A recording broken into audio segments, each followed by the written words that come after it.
पछिल्लो एक दशकको तथ्याङ्कले नेप्से परिसूचक जुन जुलाई महिनामा प्राय बढ्ने गरेको देखिएको छ।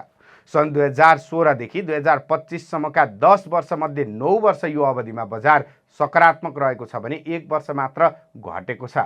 लगानीकर्ता माझ चर्चामा रहेको यो तथ्याङ्कले यस वर्ष पनि सोही प्रवृत्ति दोहोरिन्छ कि भन्ने चासो बढाएको छ। एक रिपोर्ट।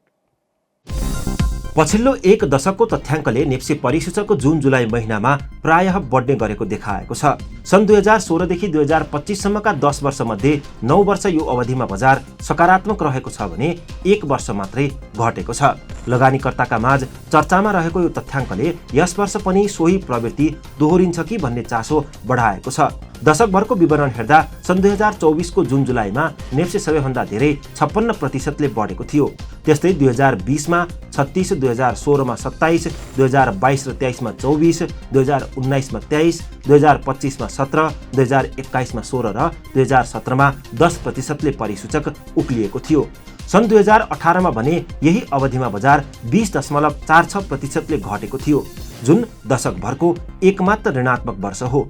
यी अङ्क केलाउँदा 10 वर्षको औसत परिवर्तन 21.25% देखिन्छ। ऋणात्मक वर्ष हटाएर हेर्दा सकारात्मक वर्षहरूको औसत लाभ 25.9% पुग्छ भने परिवर्तन 23.5% छ। सन् 2019 यता त लगातार 7 वर्ष यो अवधि सकारात्मक रहँदै आएको छ। यो प्रवृत्तिलाई बजारका जानकारहरू नेपाली आर्थिक वर्षको चक्रसँग जोडेर हेर्छन्। जुन जुलाई आर्थिक वर्षको अन्तिम महिना असारसँग जोडिएको अवधि हो। असार मसान्त नजिकिँदा सरकारी पुँजीगत खर्च वात्तै बढ्ने र त्यो रकम ब्याङ्किङ प्रणालीमा थपिँदा तरलता सहज भई ब्याजदरमा नरमी आउने गरेको उनीहरूको विश्लेषण छ।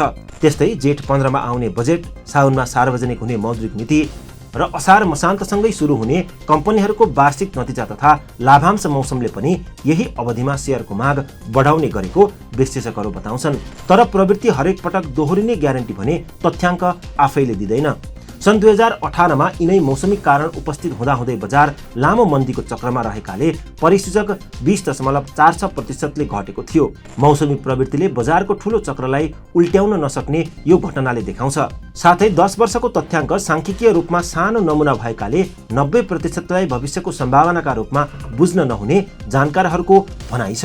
प्रवृत्तिमाथिको व्यापक विश्वास आफैमा जोखिम बन्न सक्ने पनि उनीहरू औल्याउँछन्।